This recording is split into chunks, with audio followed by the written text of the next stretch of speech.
इस भजन का गायक कमलेश बर्दे पार्वती माँ का भक्त ग्राम गौवाड़ा पोस्ट जोगवाड़ा तहसील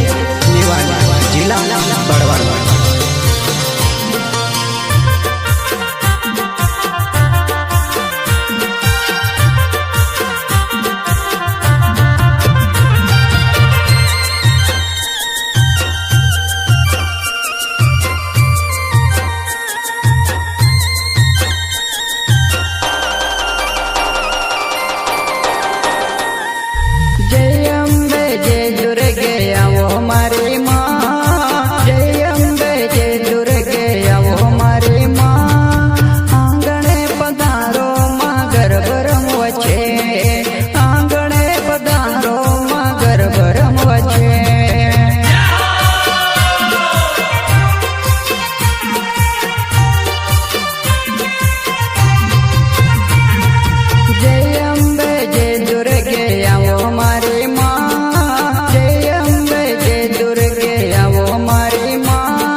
संद से पोगाड़ो माँ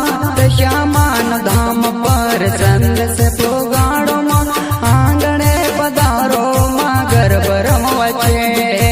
आंगणे पधारो माँ गर्भ रमवचे।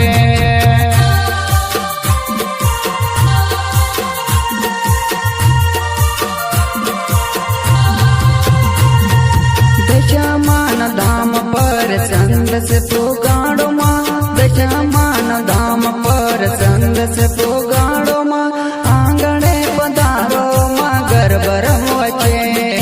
आंगणे पधारो माँ गर्भ रमवचे।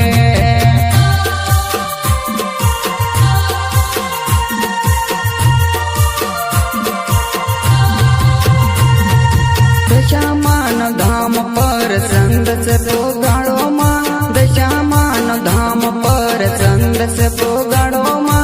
आंगणे पधारो माँ गर्भ रमवचे आंगणे पधारो माँ गर्भ रमवचे।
કને આંગણે પધારો માં આરતી ઉતારો માં હાર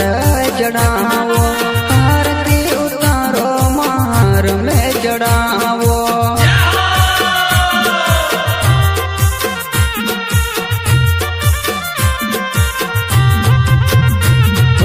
પાર્વતી નમઃ તમે આંગણે પધારો માં પાર્વતી નમઃ તમે આંગણે પધારો માં આરતી ઉતારો માં ફૂલ ચડાવો આરતી ઉતારો માં ફૂલ ચડાવો જય હો માં તારા આંગણમાં ભક્તો આયમાં તારા આંગણમાં ભક્તો આયમાં દુઃખ દૂર કરમાં જ્ઞાન તું બતા દુઃખ દૂર કરમાં જ્ઞાન તું બતા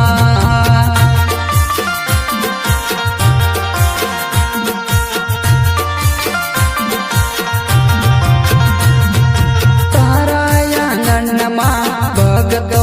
આયમાં તારા આંગણમાં ભક્તો